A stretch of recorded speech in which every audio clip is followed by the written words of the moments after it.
What's up, collectors? It's Miguel here from Toy Quest 101, and your eyes are not deceiving you because we have first in hand right here in StatueCon 2025 at CollectorZown. This is the Luke Skywalker and X-Wing Red 5 standing by premium format figure from Sideshow. And not only do we have this piece right in front of us, but we are going to be joined by two special people from our friends over at Sideshow. Ladies and gentlemen, we have Tim and we have Jesse right here with us to talk about this amazing statue that they both worked on. Man, thank you so much for coming on to the show. Appreciate you guys. Now, this thing's amazing. This is one of the things that was highly anticipated for the Star Wars fandom from Sideshow. I was one of them when the renders came out. We saw it and I was excited for it to come out, and now I see it for the first time in hand, and man, it looks amazing. So first off, congratulations. I think you guys pulled it off. But man, Jesse, why don't you talk to us a little bit about what we brought here for the con, because we have some samples here. We got two statues here. Talk to us a little bit about what you brought. Yeah, so what we have here is first off, we have the prototype. So this is what we built to concept. Okay. So this is, we know, where we have the cut and sew on Luke. We have the X-Wing. We have all the details, and as you can see, we have a rod in here. But this is to show the idea of what we want to build. And this piece is what comes back to a factory after we send it overseas. This is showing, okay, now this thing can float. Obviously, there's no stand. We can see the first shots of how this costume's going to come out, and it's not painted because we want to see like how everything is going to work out together. Right. So there's a lot here. Yeah, there is. Begin. So the whole point of this piece, when we first got the design, we do a 2D render of it. Right. And they handed it to me, or Ricky handed it to me, and I said, man, this is never going to happen. It's just like, what are you talking about? And it was even actually smaller than what we have here. It was, there's a famous scene where Luke's, climbing up to his X-Wing, to his destiny, as it were. And it was kind of maybe just a panel of the X-Wing.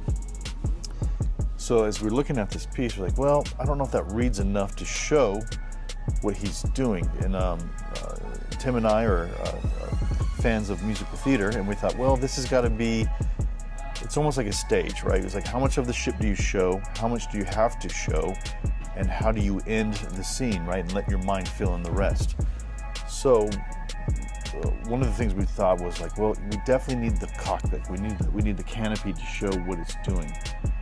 And that became a question of, well, it's obviously got to be open, which is going to make it that much taller.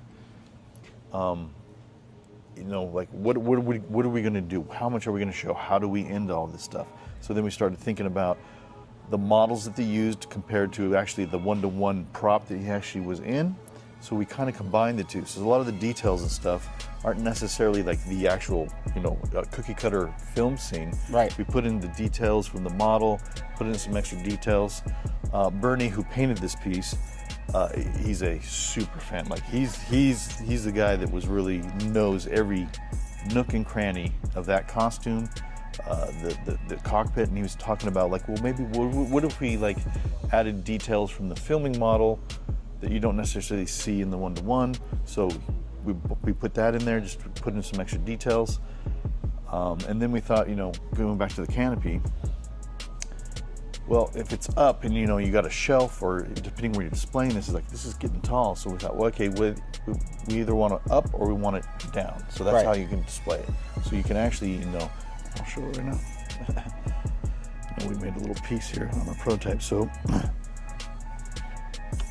oh, nice. So you can display either up or down, which is really cool. I like that. Now, you guys, from the beginning to where you're at now with it, what things have you guys discussed in the past that didn't make the cut to the final piece? And it could be any of you guys. Well, there's lights. Yes. Lights were a big feature as well.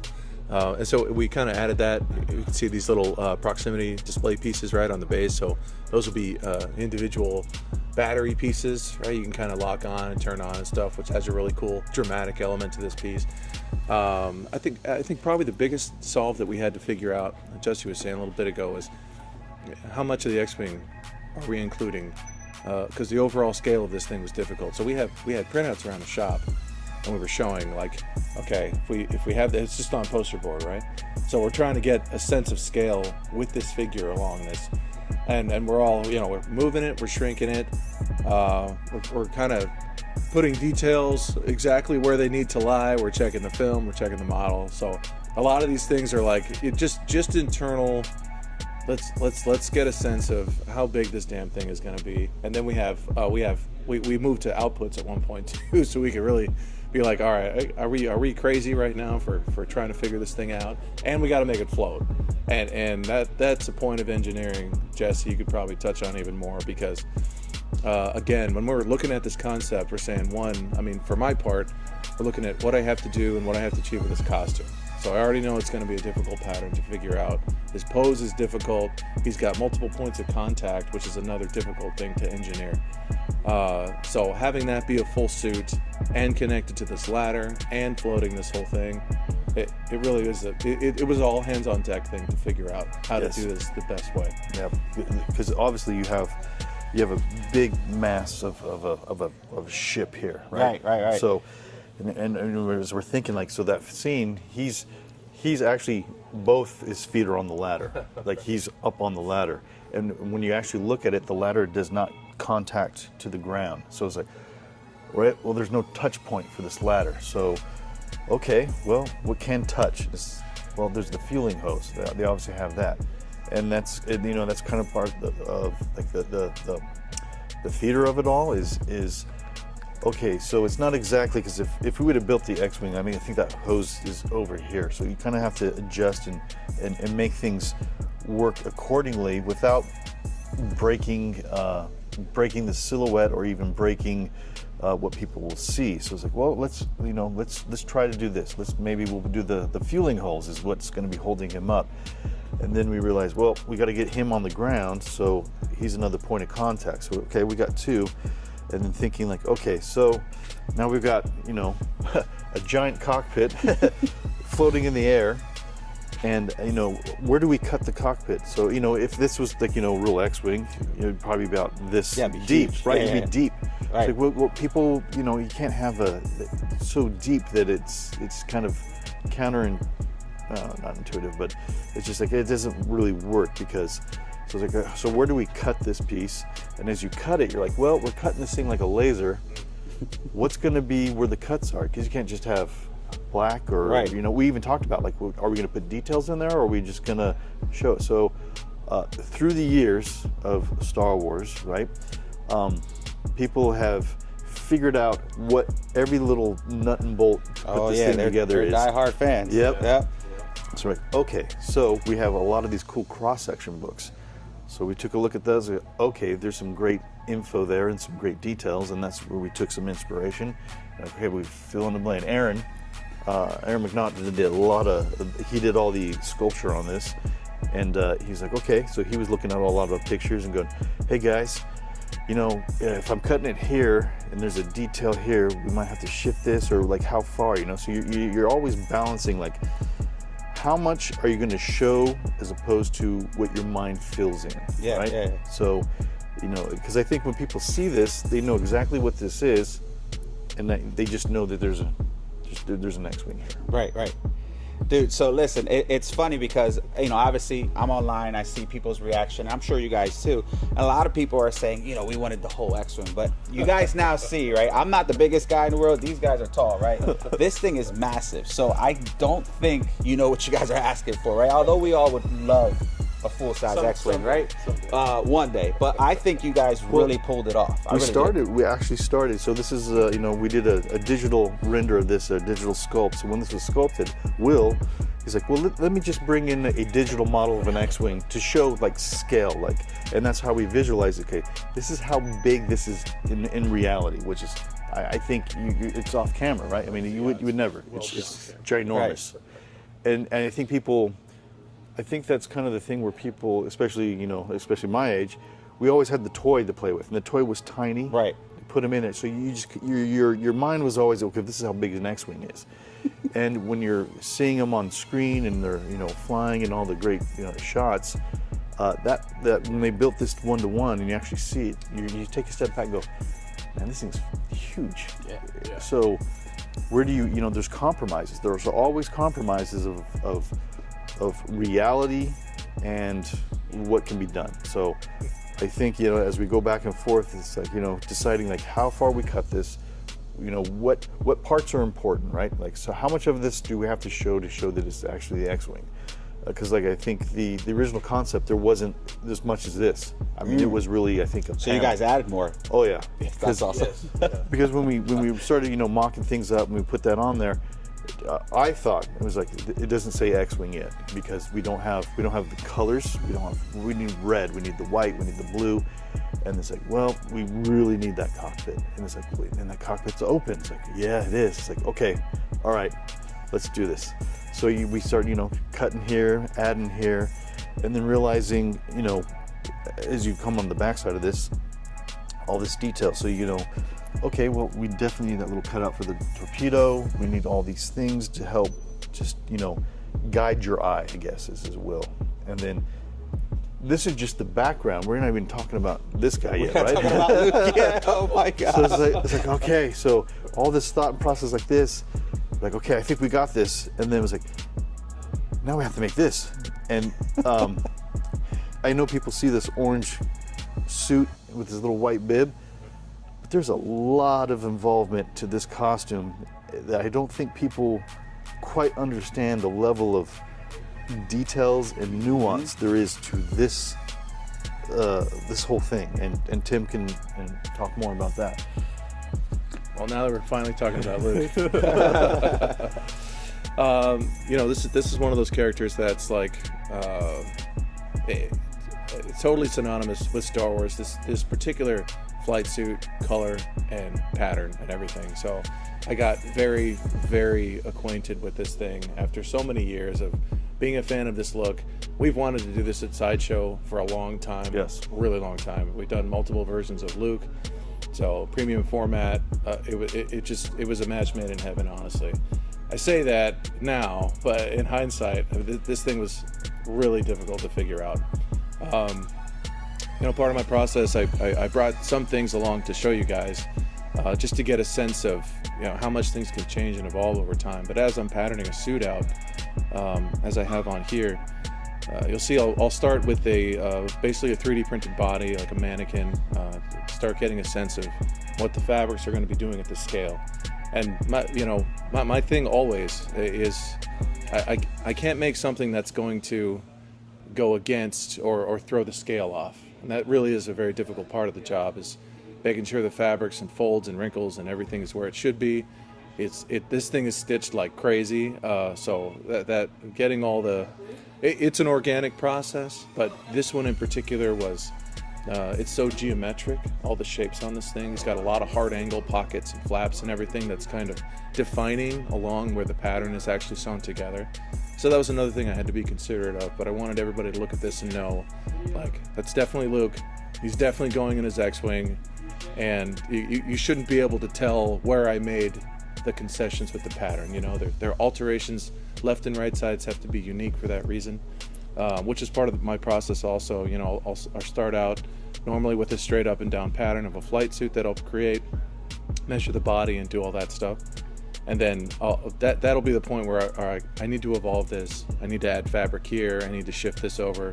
What's this going to be doing? Because that bend in his leg is extreme, right? So that's something I got to work around too, and make sure the clothing is all sitting exactly where it should. So pockets have to be shifted a little bit, and if you pull this pattern off and look at it, you know, you'll see it doesn't look right laying flat. It's a little bizarre. So this next orange suit is another evolution of that beyond there, so I can get some more testing in and make sure the fullness and folds are all where they need to be, and that's before applying all the pockets and everything. I would say I think that my favorite part of this thing is the vest.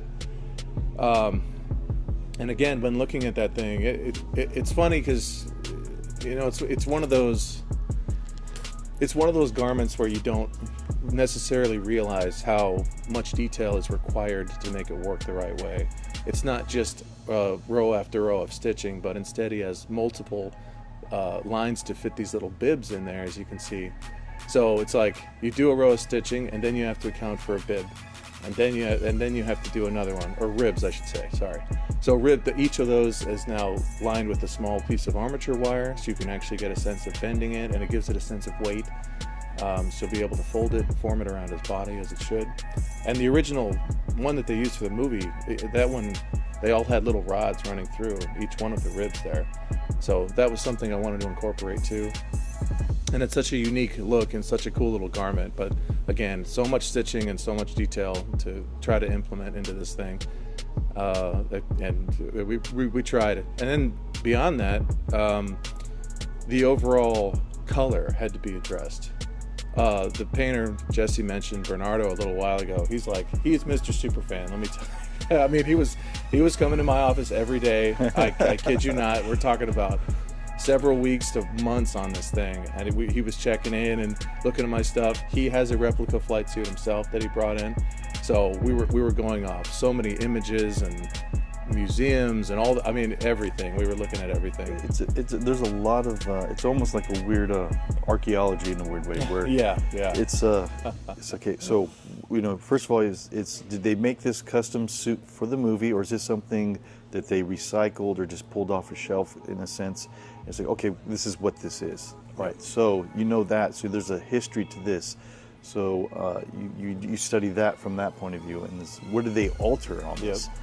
So, okay, this is where they altered these things. I mean, the amount of, I guess, research that goes into these things is crazy. Even down to the little flares that are on his legs. Yep. I think at one point we figured out, I think they just cut dowel for those. Yeah. So they're just wood, and they cut them and they rounded them off. And you actually go, those are just wood. So, okay.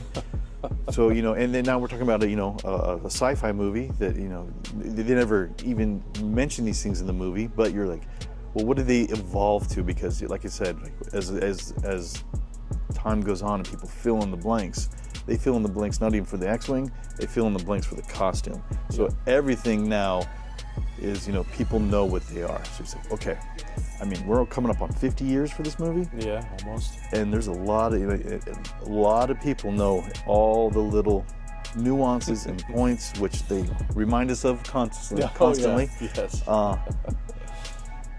And we're talking about, the floating X-Wing. We get into the costume. We're not even talking about the portrait yet. So it's like we're getting good to this. That's a monster. And that's the most important thing, is does it even look like Luke? So there was a lot of hands that really made this come to fruition. I think at one point in my office there's got to be like 10 different variations of the sculpt, like evolving. So got a lot of Luke heads in. Yeah. So this was done digitally with ZBrush. So we got guys sculpting on it. And the thing is, when you're looking at something on the screen, you can look at it this big and stuff. So you have to remember that scale is everything, because it's all about how big is this going to be in reality and how you're going to look at it. And I think a lot of people don't understand that when you start, like if you scanned your head and we shrank it down to this, it probably wouldn't look like you. It's just because of nuance. So you have to exaggerate features. You have to, there's a balance in there. And we're talking about a scene where he's wearing makeup, the lighting, all this stuff. So we were, going all around, because, the scene where he's, we foresee him on Tatooine, it's all sunny. He looks one way, and all of a sudden the nuance of him in a hangar where it's kind of dark, he looks a little bit different here. Yeah. So Nancy does a lot of our 6-scale sculpts, actually did this, and did a great job. Put the paint on it, and then we see it, we're like, okay, we just need to edit this and we need to do this. So many people, Will even was like, all right, I think we need to flip out the hair a little bit here. We have to do this. And then Juan Lee actually painted this portrait. And now he's dealing with, he wants to see how this is going to look against the orange of the costume. He wants to see how the colors reenact, because a lot of people don't understand. I want to say understand, but realize that when you're talking about scale, color scales as well. So this orange, on screen, this is an orange jumpsuit, but it's like very vibrant and bright. But when you get it down to this, you can't be that vibrant. You have to go, you gotta bring it down a little bit. I always use eyes as a good example, right? So I mean, I could step right here, or even for Tim's, like, what color are my eyes? They're just dark, right? They're not blue, green. They're just so. Okay, so how do you scale the color down and make sure, like, you don't paint them blue and it's going to look weird? You're just like, okay, we got to desaturate it and bring all these things down. Yeah. And it becomes a lot of shadow and light. So he's like, okay. Same with his hair, right? People think Luke is blonde hair, blue eyes, which he is. But when you see him at a distance, all of a sudden everything kind of gets a little, like I said, desaturated. And you're like, oh, well, it becomes tones and hues. Yeah. And you have to think about that when you're doing this. And as you're painting a portrait, every little nuance could change something. So it was a lot to go, okay, well, maybe his eyes need to be a little bit open. We need to open up a little bit wider, just because of where he's at. Yeah. And this specific moment where he's at, I always said this is like his stairway to destiny, because he's a farm boy into this point, right? Always tell people about Star Wars being a nerd and stuff. In Star Wars, right? That's what it's called when it came out.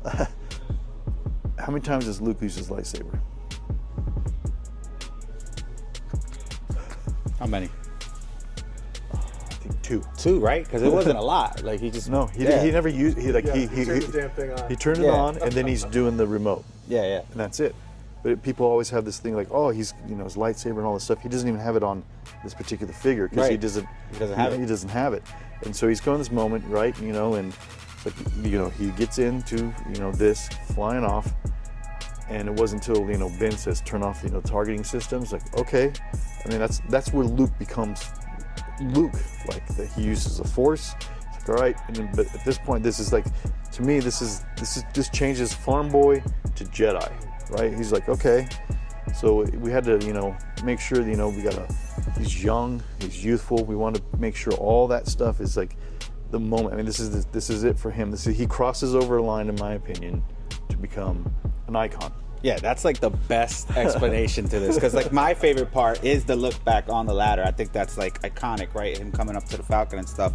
But it's really interesting to see everything that went into this project. Like, I know you guys touched on the cockpit, you touched on the fabrics, the portrait. Like, it's a lot, and I'm sure a lot of that stuff sometimes kind of blocks one section of the production to the other. Like you were saying, depending on the pose with the fabrics, how hard is the fabric gonna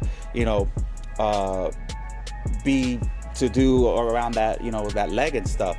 But this is what I like, that you guys brought all this stuff so people could see the behind the scenes of it, because everybody appreciates this, right? Like when you're a viewer or customer, they appreciate what they're seeing online, but to know the background behind it, the emotional attachment, right? And something I said multiple times, and I've been with Sideshow for a very, very long time, and they've always been good, but I feel like now you guys are like a big family, and I feel like the chemistry behind everybody who works at Sideshow behind these products, like you could tell how caring you are and how devoted you are to the craft, especially if you're a Star Wars fan and working on a Star Wars piece.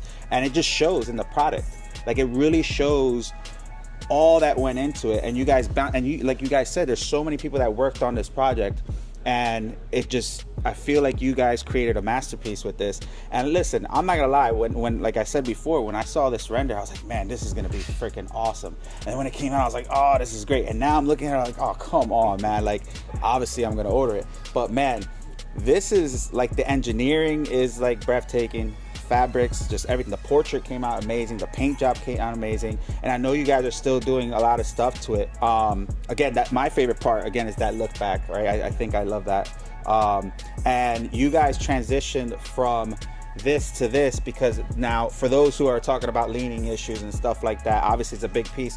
This is now a lighter piece, right? You guys think about that in the process of making this. Well, appreciate the fact that when you say something like that, that means a lot to us, because we buy this stuff, we collect this stuff. Yeah, you guys are collectors too, right? And we want this to be in our collection too. And then we're just like, the passion. It really is there, and when we talk about this, we talk about Bernardo. Bernardo is, he knows this thing more than I think anybody in that building, and more people that I even know. Like the guy who built this, or the original of this, he probably could tell him stuff that he's like, oh, okay. And his passion's there. So, you know, it's a lot of, you know, okay, if this is going to be in my house, you know, this has got to be what it needs to be. Yeah. And you're talking about, yeah, so we have this, obviously the giant fuselage that's just got to sit here and float. So as we're developing and painting things, you know, materials change and shift, and we think about, okay, well, obviously we got to put some metal in here. So there's a piece of metal in here that this connects to, and I'll actually just show you. So the way this will go down, and you can tell everyone, so you're going to see this rung here. That's a point of contact, but you know, after that, he just kind of pops out. And then it's still supported by it. Even this ladder, there's no point of any contact, so that just comes off there. So this piece will be part of this. So that's why it's one piece, but there's metal going through here and going into the base into this. So if you do this, actually let me pull this, because there's a little break here. Help show that. It just pops out. Here, hold that. There we go. Right? Yeah. I mean, listen, I can hold this with one hand. So this is great because a lot of people, again, are worried about leaning issues and stuff like that. And this is pretty good. I don't think anybody's got to worry about any of that. Yeah, so that's one of the things we have to figure out is like, okay, you know, for this one, there's a lot of mass and stuff. So you're thinking about, okay, we can probably split this in half. Mostly, you know, we have to put the armature in this, but it also lightens the thing up. And then, you know, I think people don't even see, but you know, there's a whole this side with details and everything in between. So yeah, there's a lot of, you know, when you're doing these things, you get so kind of hyper focused on what you're doing. We really have to stop, take a moment, and just take a step back and go, okay, how does this thing look? I mean, I've been looking at this cockpit for months and making sure it's doing its job, where I'm not even making sure that, you know, there's, you know, his helmet, right? That helmet alone that helmet's like a portrait, where there's so many nuances of dings and nicks and with the markings on that. And once again, Bernie's like, he knows every one of those things. Oh, yeah. So as I'm looking at this, Bernie's like, hey, look at you guys got to make sure this helmet's on point.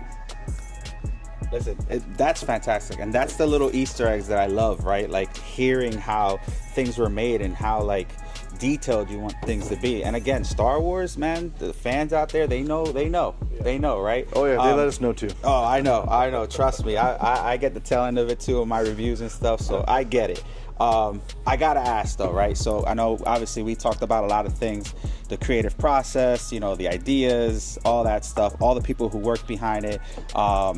I gotta ask, so from the time that this got brought up as an idea, right, to going through the entire process, right, at what point were you guys as a team or even by yourself, did you get to see the painted part or even the 3D model, whatever it is, and what was your reaction behind that? Because like I always think like it's like an unveiling for you guys, right? So like obviously it's your baby, obviously, you know, you guys worked hard on it, you're curious of how it's gonna, you know, end up. So now seeing it, like even what we have here, what's your reaction? Are you happy with it? Like, is it more than what you expected? Is it everything you expected? Is it like better? Is it worse? Like, what's your reaction after seeing this? We touched on here a few times. This really was like an all hands on deck sort of thing. So as this thing was getting put together, because I think that's the thing about these pieces, that, you know, by the time we actually debut them online, they get revealed to the world. We have this thing where we've been this really close team for many years, right? A lot of us have worked together for a very long time. Then everybody is bringing something unique, and most of the time, in my experience, each time that part is added, we all just take a look. We take a look at what everybody's bringing to this puzzle. And then when we finally have it together, we it's a multifaceted process, right? Because all of these things are difficult to do. Like, this is a hard thing to achieve. So, you know, getting the suit on that thing, getting to a point where I was finally happy, getting the weathering on there with Bernardo, and seeing all the paints that he was bringing. As we're going through, we're checking in on each other throughout the day or throughout the week, kind of getting updates and seeing, you know, and we went from decals on this thing, paint color. There was so much to figure out and do. So I think we got to a point where we all had to take a big exhale and just kind of and really look back on this thing and be like, because after this, I mean, the artist's reaction is one thing. Then we got to get it to the boys upstairs. You know, the guys have to get it. The heads of the company have to see this. They got to give their 2 cents, their input, and then that, you know, that's really the point where they're just like, they get a sense of the size, scale, detail, scope of what we're trying to achieve here. And because this one had some first for us that we were almost experimenting on a little bit. You know, this is an intimidating piece to produce, but seeing it was just, I mean, for me, it all coming together. The painted touches were the final things I think that we had added on there. We were just like blown away. I think because we're working on this so much, and we, you know, like I said, we're in these, you know, we're in the details of these things, and whatever day you're working on it, like that's what you're focused on, right? So, you know, you really do have to take a step back. But I think, you know, when other people in the company who are not necessarily involved in working on this, they see it finished, and when they react, that's where you go, okay. You know, it's seeing people's reaction when they see it for the first time, and they're like, holy smokes, this is great. And you know, when you work on these things, you always see the thing that you were like, if I could just, you know, it's you know, you're really hyper focused on these things. And you do, like I said, you have to take a step back, and you see people's reaction who see it for the first time. You know, they saw a drawing, and now they see a prototype, and they go, whoa, you know, like, okay. That reaction, right? Yep. That reaction just makes it all worthwhile. Listen, one more fun question for you guys. If Mark Hamill were to see this, you think he'll approve? Mr. Tim? I would assume he would resoundingly approve of this thing. He seems like he would really get a kick out of it. I hope that online or someone had sent it to him, but I don't personally know of a reaction that he had to it. But I imagine he would really enjoy this. Well, let's just say, I don't know if you guys know, but I may or may not have a connection to him directly. All right. So, Mark Hamill, if you are seeing this, we need to know what your reaction is on this piece. I mean, I think, honestly, you guys knocked this out the park. Oh, thank you so much. And like, I know you guys probably can't tell but I got goosebumps after hearing that stuff. So like, this is amazing. And this is what I like to accomplish on the show, is really get that behind the scenes stuff, because now it's creating more of wanting more of this, right? Because now there's an emotional attachment to it, because now I know all the ins and outs of everything that's happened, all the people that worked on it, and it just came out phenomenal. And like here, we're seeing people react to this, and that's where, you know, where you guys kind of like, all right, I did that. You know what I'm saying? So I want to thank you guys for sharing all this. And you know, being on Toy Quest 101 is really a pleasure and an honor. Guys, we're going to have all the links in the bio of the video for you guys. They just announced the ES, right? What were we, 500? 500 ES on this. So if you guys want it, pre-order it now. Again, we have it here at StatueCon. We're gonna do some shorts on it and stuff. Let us know in the comments what you think. If you have any questions or anything like that, guys, thank you for tuning in. We'll catch you on another episode of Toy Quest 101. See you guys. See you.